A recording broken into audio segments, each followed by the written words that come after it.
네, 오밤중의 뉴스 함께하고 계십니다. 자, 오늘 제가 준비한 첫 번째 순서부터 좀 진행을 해 보겠습니다. 자, 김앤장 차기 주자 간택 한동훈 밀고 있다. 예. 이 얘기 나오면 다들 좀 화들짝 놀라실 것 같습니다. 아니, 김앤장이 한동훈을 밀고 있다? 진짜 그래? 되게 심각한 얘기가 되겠죠. 우리나라 최대 로펌인 그 김앤장. 그러니까 김앤장은 지금까지 보면 항상 보면 양다리를 걸치는 방식을 취해왔어요. 민주당에도 한 다리 걸쳐놓고 국민의힘에도 한 다리 걸쳐놓고 양쪽 다 걸쳐 있어요. 그래서 보면은 이쪽에도 김앤장 출신, 저쪽에도 김앤장 출신이 각각 한쪽에씩 포진하고 있으면서 대변인도 딱 양쪽 다 김앤장 출신인 경우도 있고, 결정적으로 김앤장이 좌우하는 모습 참 많이 보셨을 겁니다. 그래서 이 정권에서도 살아남고 저 정권에서도 살아남는 그런 묘한 모습들 많이 보셨을 거예요. 그리고 정권은 바뀌었는데 정책의 기조가 크게 바뀌지 않는 그런 경우도 많이 보셨을 겁니다. 외형은 바뀌었는데 내실을 가만히 살펴보면은 결국 그게 그거인 것 같은 그런 기묘한 느낌 많이 보셨을 거예요. 그게 바로 김앤장의 힘이다라는 얘기, 사실 알만한 사람들은 다 알고 있는 얘기죠. 특히 김앤장에서는 이 입법 관련, 이 입법 로비와 관련해 상당히 많은 걸 하고 있습니다. 입법 로비라고 말하진 못하죠. 보통 입법과 관련된 컨설팅을 합니다. 태평양 같은 로펌에서도 하고 있어요. 거기서는 거의 공식적으로 하고 있죠. 자, 그렇기 때문에 김앤장이 특정 주자를 대권 후보로 민다? 과연 가능할까라는 의심을 안 할 수가 없어요. 자, 근데 한편으로는 그렇습니다. 한편으로 김앤장이 한동훈을 밀고 있으면 또 한편으로서는 민주당 쪽에 누구를 밀 수도 있겠죠. 아직 그게 누구인지는 명확하게 드러나지는 않았어요. 제가 볼 때는 그래요. 이낙연 쪽인 걸로 알고 있어요. 아니, 지난번에 이낙연 쪽이었던 걸로 알고 있어요. 이번에 어떻게 될지는 사실 잘 모르겠습니다. 자, 어쨌거나 김앤장이 지금 차기 주자로 한동훈을 밀고 있다. 이 부분은 거의 기정사실로 보입니다. 왜? 자, 지금부터 하나씩 짚어보겠습니다. 자, 패러덤님 후원 감사합니다. 자, 헌법재판소에서 엊그저께 결정문이 하나 나왔죠. 이른바 검수완박에 대한 권한쟁의 심판입니다. 검수완박 권한쟁의 심판 크게 두 개가 있었어요. 한동훈이 낸 게 하나 있고요. 그 다음에 국회의원 유상범 전주회가 낸 그게 있습니다. 자, 그 중에서 유상범 의원과 전주회 의원이 낸 이 권한쟁의 심판 결정문을 좀 보겠습니다. 자, 국회의원 유상범 전주회 그러면서 청구인들의 대리인 법무법인 소백이라고 되어 있죠. 법무법인 소백, 담당 변호사 황정근, 최원재, 황수림. 자, 지금까지 우리한테는 잘 알려지지 않은 로펌이죠. 법무법인 소백이 뭐 하는 데야? 자, 다들 좀 처음 듣는 이름이라고 다들 알고 계실 겁니다. 자, 그런데 이 보세요. 국회에서 여당과 야당의 권한쟁의 심판이에요. 사실 이거는, 그죠? 검찰개혁법을 놓고 이것이 옳으냐 그르냐 혹은 이것이 절차상 하자가 있느냐 없느냐 이것을 따지는 권한쟁의 심판이었기 때문에 상당히 중요한 사건입니다. 법무부 장관이 한쪽 편에 있었고 한쪽 편에는 국회의장이 들어가 있었어요. 정말 초대형 사건입니다. 그런데 이렇게 들어보지 못한 이런 데가 수임을 했을까? 그리고 담당 변호사도 3명? 너무 단촐한데? 라는 생각을 안 할 수가 없죠. 너무 단촐해. 이 사람들 뿐이었을까? 그리고 여기 3명의 변호사 여러분 혹시 들어보시긴 하셨나요? 물론 저 같은 사람 같은 경우는 황정근 변호사 같은 경우는 잘 압니다. 좀 유명한 분이시긴 해요. 법조계에서는. 자, 그렇지만 일반인들한테 전혀 알려지지도 않았고 그 다음에 특별한 전관도 아니에요. 이분 물론 판사 출신이긴 합니다만 어마어마한 전관은 아니죠. 한동훈 같은 경우에는 강일원 전 헌법재판관을 그 대리인으로 선임하기도 했거든요. 근데 여기는 그런 거 없네. 왜죠? 법무법인 소백이라는 데가 어떤 데인지 좀 알아볼게요. 자, 법무법인 소백은요, 정말 단촐합니다. 3명의 변호사가 있어요.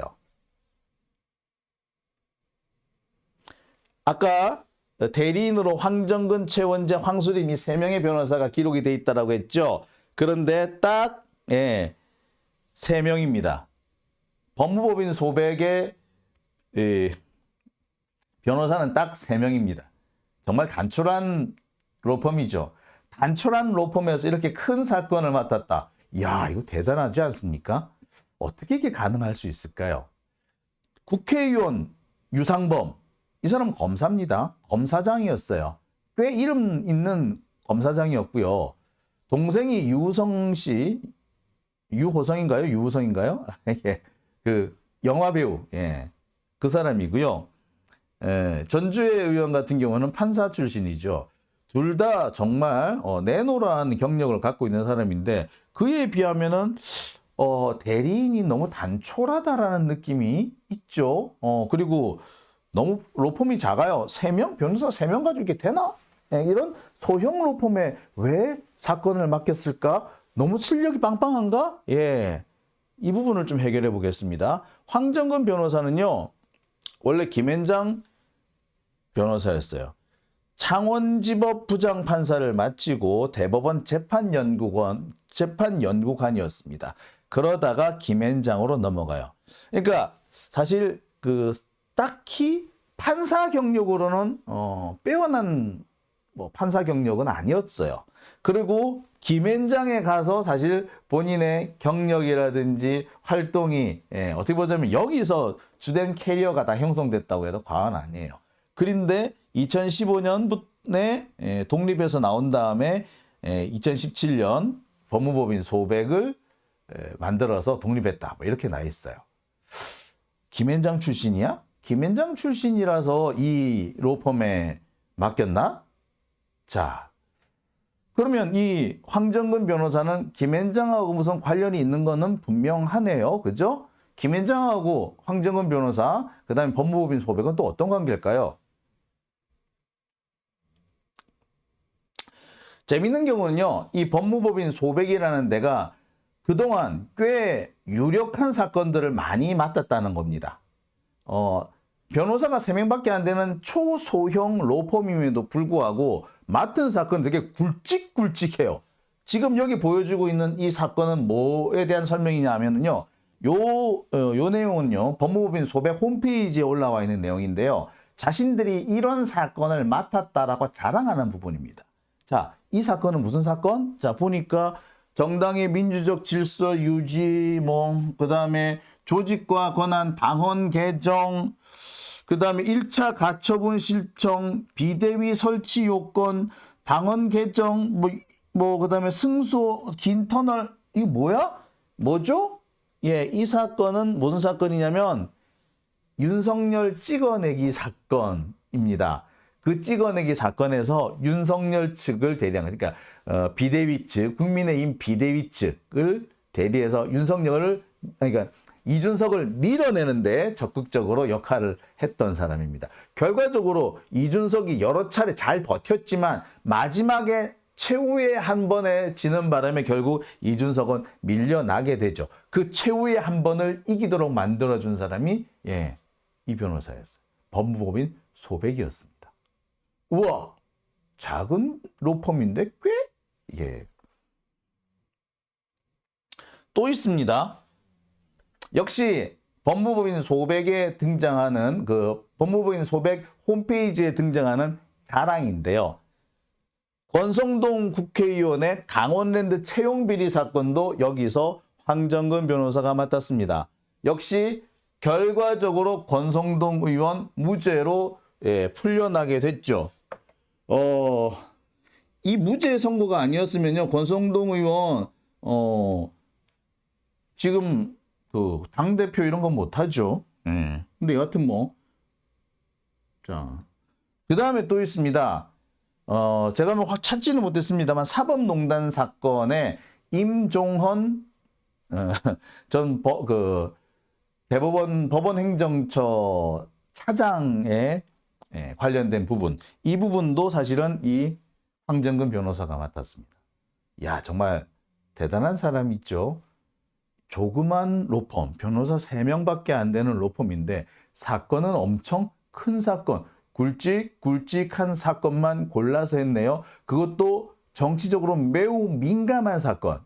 자, 근데 여러분 아시는지 모르겠습니다만 정치적으로 매우 민감한 사건은요, 사실 그닥 돈 버는 데는 도움이 안 되는 사건들이에요.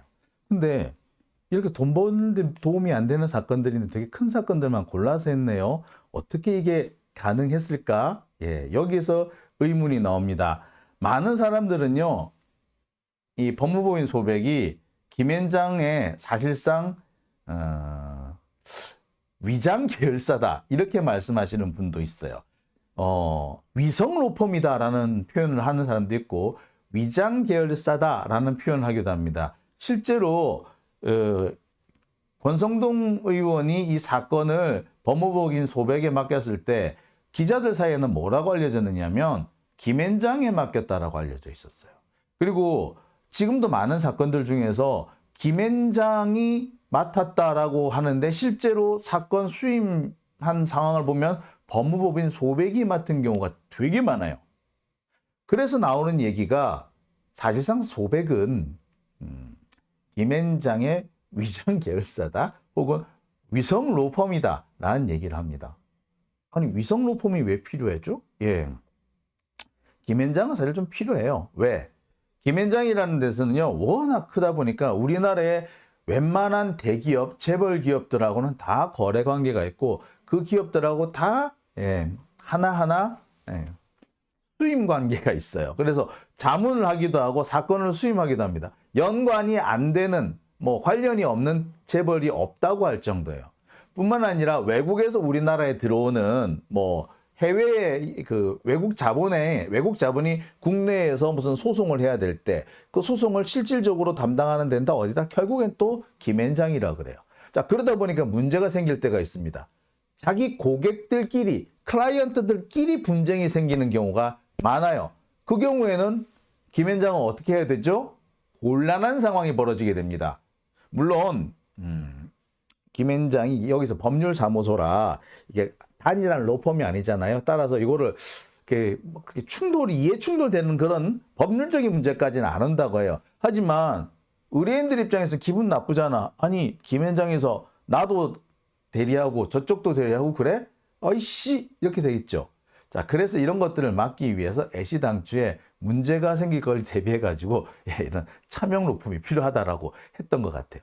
자, 여하튼 그런 차명 로펌의 하나다.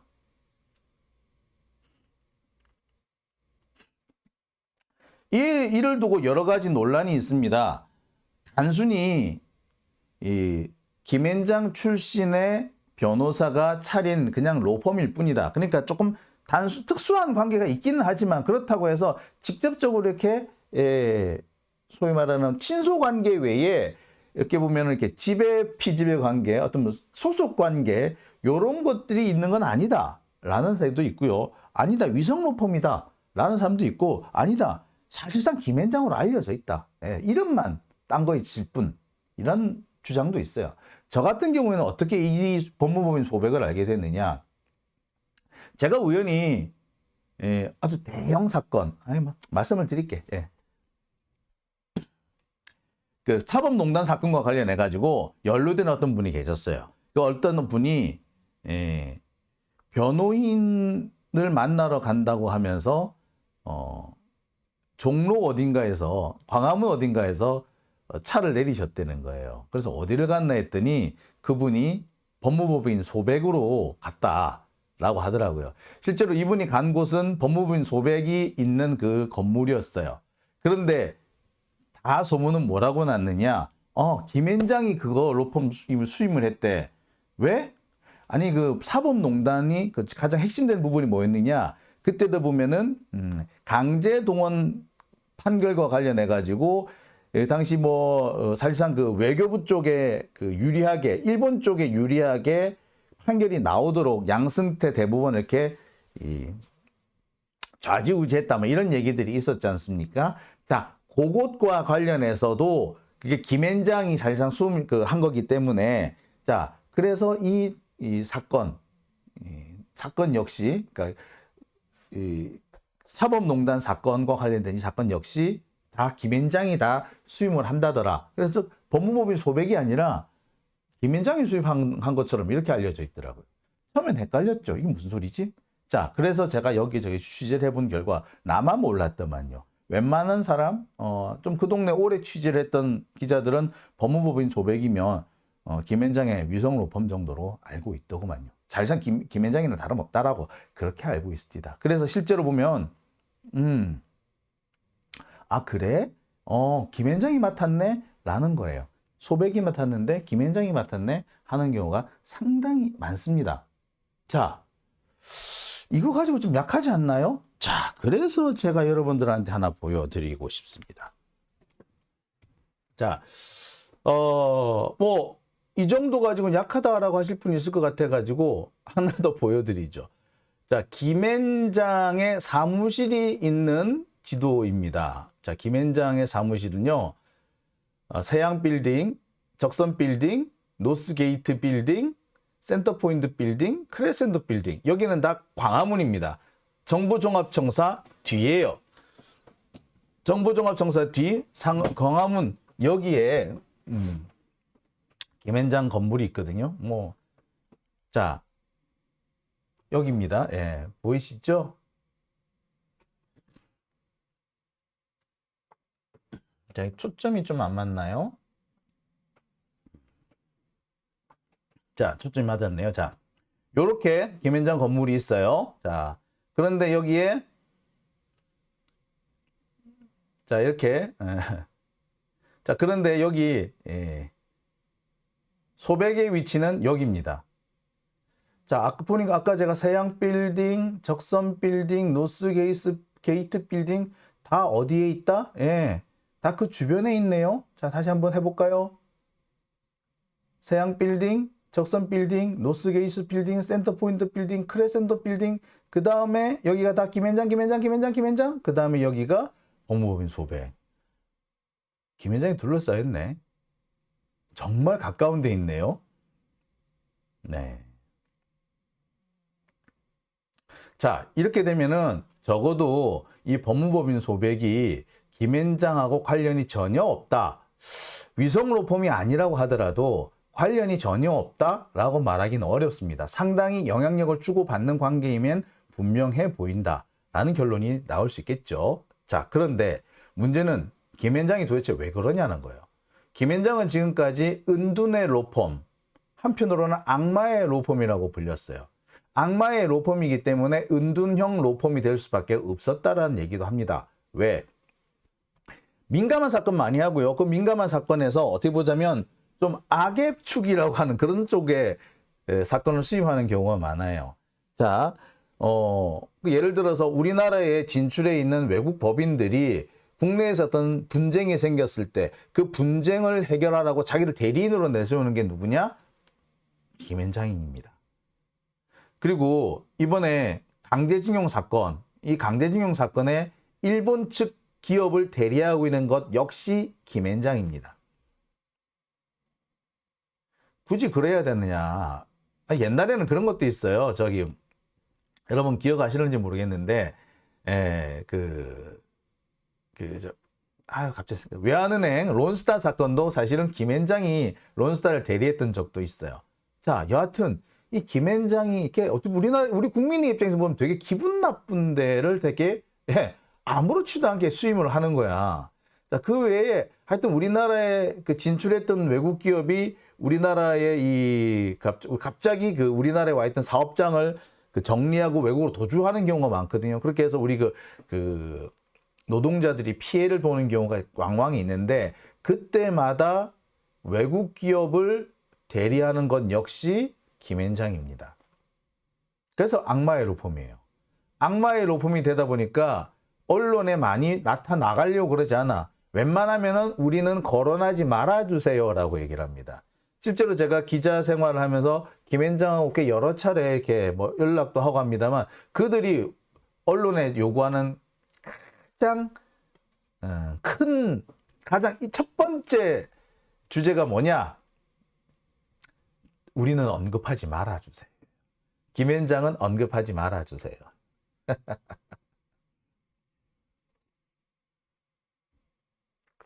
자, 그래서 은둔의 로펌입니다. 특히 아까 말씀드렸듯이 강제징용 사건, 이제 제3자 변제안 이것도 실은 김앤장의 아이디어다. 김앤장에서 머리에서 나왔다라는 얘기가 사실 뭐 거의 뭐 정설처럼 돼 있어요. 그렇기 때문에 김앤장 입장에서는 지금 같을 때 여기저기 정치적인 논란에 끼어들지 않는 것이 매우 유리해요. 그런데 왜 김앤장은 뛰어들었을까? 더군다나 지금 한동훈의 상황이 어떤 상황이냐? 별로 안 좋은 상황이란 말이야. 이런 상황에서 굳이 김앤장이 한동훈을 구하기 위해서 뛰어든 이유가 뭘까? 이게 참 고민심이 안 될 수가 없어요. 자, 김앤장 악마의 로펌으로 알려져 있고 은둔형 로펌이다. 웬만하면 우리를 거론하지 말아주세요라고 하는, 그래서 정치적인 문제는 웬만하면 끼어들려고 하지 않는, 어떻게 보자면 정치적인 분쟁 당사자 양쪽을 다 대리하고 있는 경우도 많아요. 아까도 얘기했듯이 국민의힘에도 국회의원이 가 있고 민주당에도 국회의원이 가 있잖아요. 뭐 이소영 의원인가 그분 원래, 그다음에 김한규 의원 뭐 이런 분들이 다 김앤장 출신이잖아요. 그다음에 전주에 누구더라 또 옛날에 그 조윤선 의원 같은 경우에 김앤장 출신이잖아요. 그러니까 김앤장이 양쪽에 다 걸쳐 있는 거예요. 어느 한쪽에 몰빵하지 않는 게 이 사람들의 특징이에요. 그럼에도 불구하고 이번에는 매우 몰빵에 가까운 짓을 했단 말이야. 그리고 그 결과가 김앤장이기 때문에 나올 수 있을 정도의 어마어마한 결과가 나왔다는 게 문제인 거죠. 자, 볼게요. 제가 어제부터 계속 말씀을 드리고 있습니다만 한동훈이 이번에 낸 권한쟁의 심판, 이거는 생떼에 가깝다. 법대생들도 안 된다고 아는 문제인데 생떼를 썼다라고 말씀을 드렸어요. 권한쟁의를 신청한 그 권한쟁의 심판을 내려면 일단 기본적으로 헌법적 권한이 있어야지, 그래야지 권한쟁의 심판을 냅니다. 특히 입법부를 상대로 권한쟁의 심판을 낸다라고 할 때는 그 권한이 헌법적 권한이어야 돼요. 그런데 법무부 장관의 권한 중에 헌법적 권한이 있나요? 없어요. 법무부 장관의 권한은 국회가 만들어준 그 정부 조직법에 따라서 권한을 부여받는 겁니다. 따라서 법무부 장관한테 권한을 부여하는 것도 국회고 뺏을 수 있는 것도 국회인 거예요. 따라서 법무부 장관의 권한을 빼앗았다가 국회가 빼앗았다가 해가지고 이게 이 권한쟁의 심판 대상이 될 수가 없는 겁니다. 검사? 검사가 뭔데? 검사가 뭐 헌법에 등장해? 등장 자체를 안 해요. 그렇기 때문에 이번 이 사안을 가지고 권한쟁의 심판을 걸었다? 소송을 냈다? 정말 그 헌법을 우롱하는 행동이었던 겁니다. 그런데 재판을 해보니까 어떻게 됐다? 4대5가 나왔네? 4대5가 나왔네? 이렇게 말도 안 되는 재판을 했는데 4대5가 나왔네?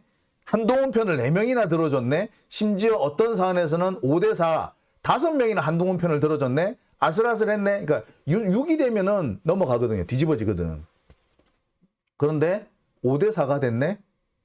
4대5가 됐네? 야, 어째 이런 일이 다 생겼죠?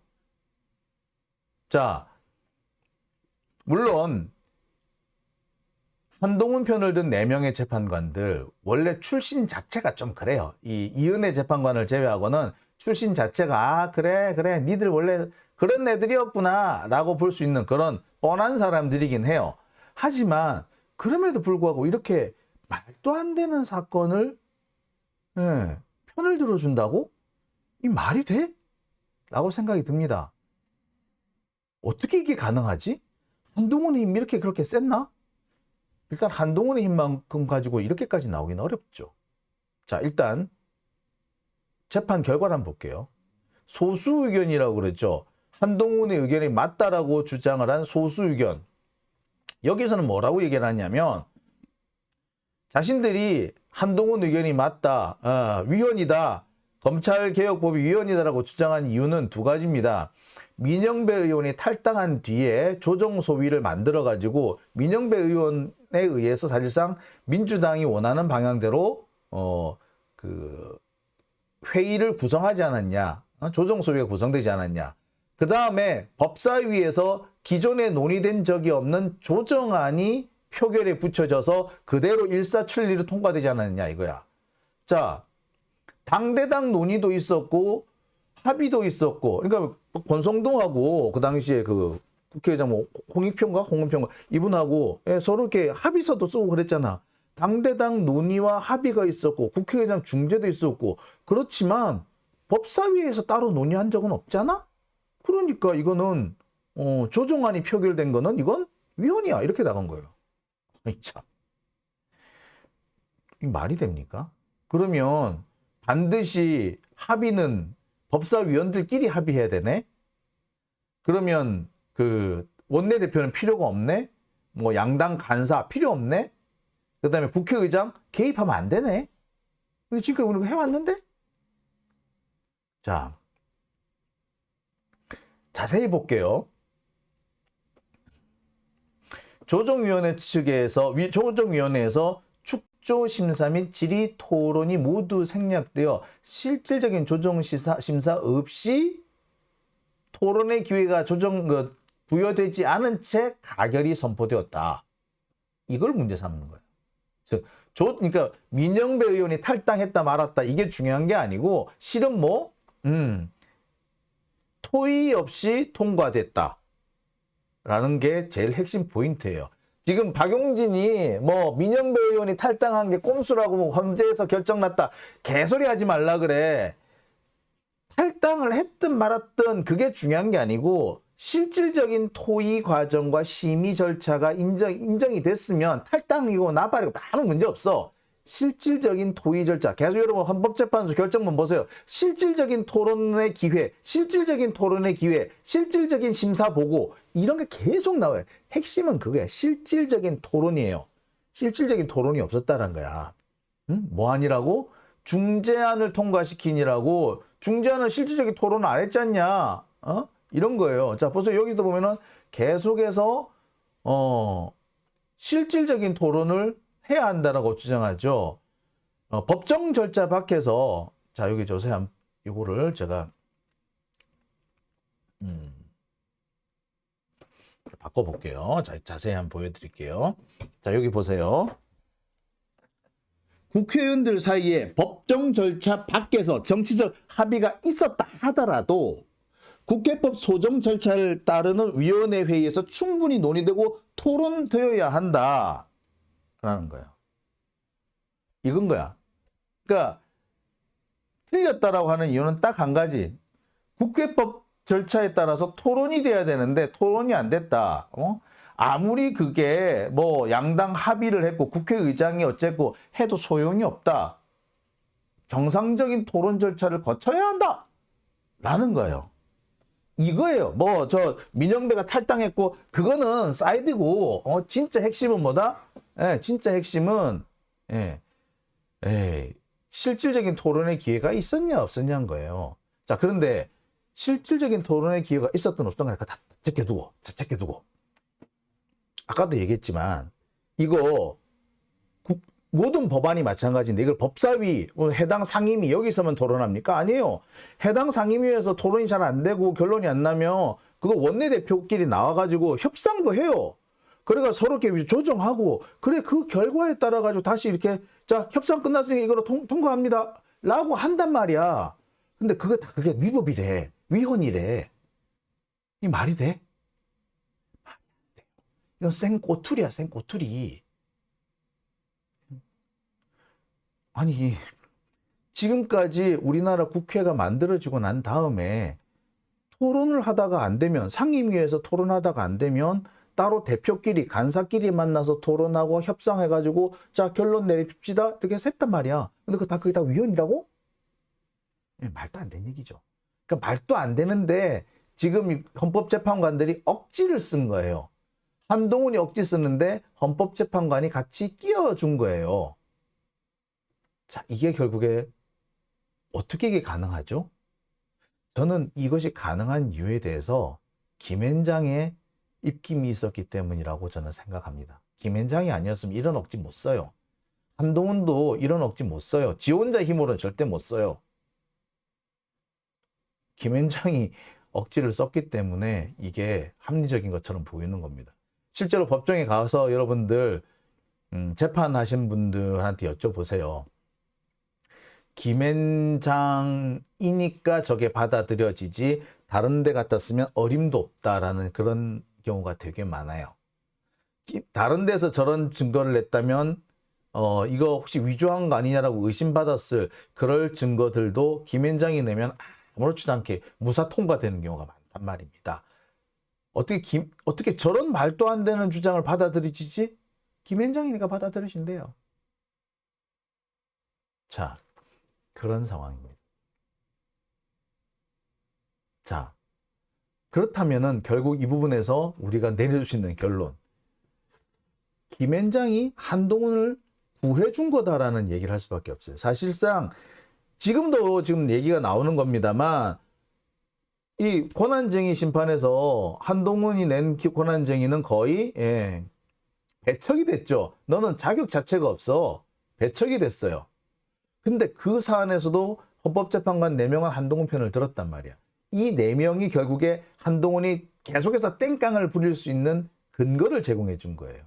다른 방식이었다. 이게 아니었으면요. 한동훈, 그러니까 이거는 사실 일찌감치 각하가 나도 났을 거예요. 결국에 만약에 일찌감치 야 한동훈이 이런 걸 가지고 말이야 재판이라고 갖고 와? 네 법무부 장관 자격이 없는 거 아니야? 이렇게 돼야 정상인데 이게 마치 엄청난 근거가 있는 것처럼 이렇게 결론이 나와버린 그런 거는 사실상 헌법재판소가 한동훈을 구해준 거예요. 이게 아니어서 한동훈 일찌감치 탄핵 주장이 나왔을 거예요. 지금 한동훈이 뻔뻔스럽게 그러고 있죠. 아니 그렇다면은 뭐 잘못이 있는데 내가 그걸 보고 있어야 된단 말이냐. 위법이 있는데 보고 있어야 된단 말이냐. 이렇게 큰 소리를 떵떵 치는데 그 주장의 근거가 뭐다? 이게 헌법재판관 4명. 근데 이 헌법재판관 4명의 주장은 어디서 나왔다? 사실상 김앤장에서 나온 거란 말이야.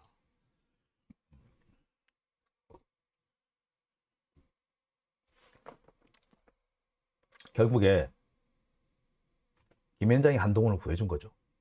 왜 구해줬을까? 왜? 여기서 의심이 되는 것이 김앤장이 한동훈한테 배팅한 거야? 라는 생각이 드는 거죠. 제가 볼 땐 그렇습니다. 이번 권한쟁의 심판과 관련해 가지고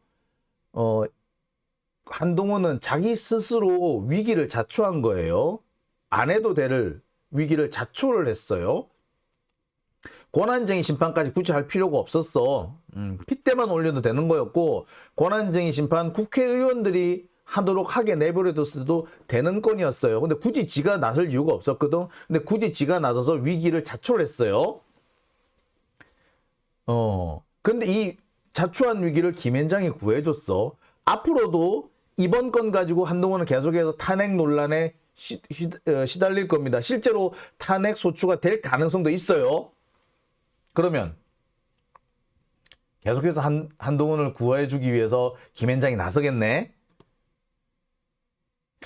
야, 이거 뭔가 조짐이 좀 있지 않습니까? 김앤장은 왜 그럴까? 왜 이렇게 한동훈한테 이렇게 배팅을 그렇게 많이 하죠? 자, 그래서 제가 얘기를 한 겁니다. 한동훈 밀기로 했네? 네, 김앤장? 이런 거죠. 자, 이명자님, 김앤장은 일본 법인이야. 아이고 이런님, 김장도 가면을 벗은걸요. 감사, 김장 당금이 답이에요. 그렇죠. 스카이지아님, 가습기 살균제 사건이 중앙지법에 수백 건 멈춰 있습니다. 순데렐라님, 김앤장에 한동훈 마누라 있다고요. 뭐 그럴 수도 있죠. 그래서 지금 나온 얘기 그거예요. 한동훈 부인이 김앤장이 있는데 이 한동훈 부인이 지나치게 많은 활동에 비해서 좀 많은 급여를 받아가고 있지 않느냐 뭐 이런 얘기들이 있거든요. 더군다나 이 사람이 제가 알기로는 이게 국내 변호사가 아니라 미국 변호사를 알고 있는데 자 그것은 활동에 비해서 더 많은 급여를 받아가고 있다. 그거는 결국에 한동훈을 주기 위한 거 아니냐 그런 얘기들이 꽤 있어요. 소위 말하는 뇌물의 파킹 기법이다라. 네. 그러면은 어떻게 보면 또 얘기가 얘기가 또 되는 부분이 있죠. 네. 자, 네, 좋은 말씀 해주셨어요. 가습기 살균제 사건, 네, 이것도 사실 제가 알기로는 김앤장에서 손을 본 걸로 알고 있거든요. 네. 그렇습니다. 제가 참. 그럴수록 합리적 의심이라고 말씀을 해주시네요. 교수님. 예, 그렇습니다. 제가 여기서 말씀을 안 드렸습니다만, 그 한동훈의 부인 역시 김앤장이고, 지금도 김앤장이 있나? 예, 그래서 실제로 이 한동훈 부인이 받는 돈은, 실은 한동훈한테 가는 돈이 아니었느냐라는 의심도 꽤 많이 받았어요. 이런 점을 종합적으로 보았을 때, 김앤장은 한동훈한테 배팅하고 있다. 볼 수가 있는 거죠. 자, 장윤진 TV 오밤중의 뉴스 오늘 첫 번째 주제는 여기까지고요. 이어서 두 번째 주제로 넘어가 보겠습니다.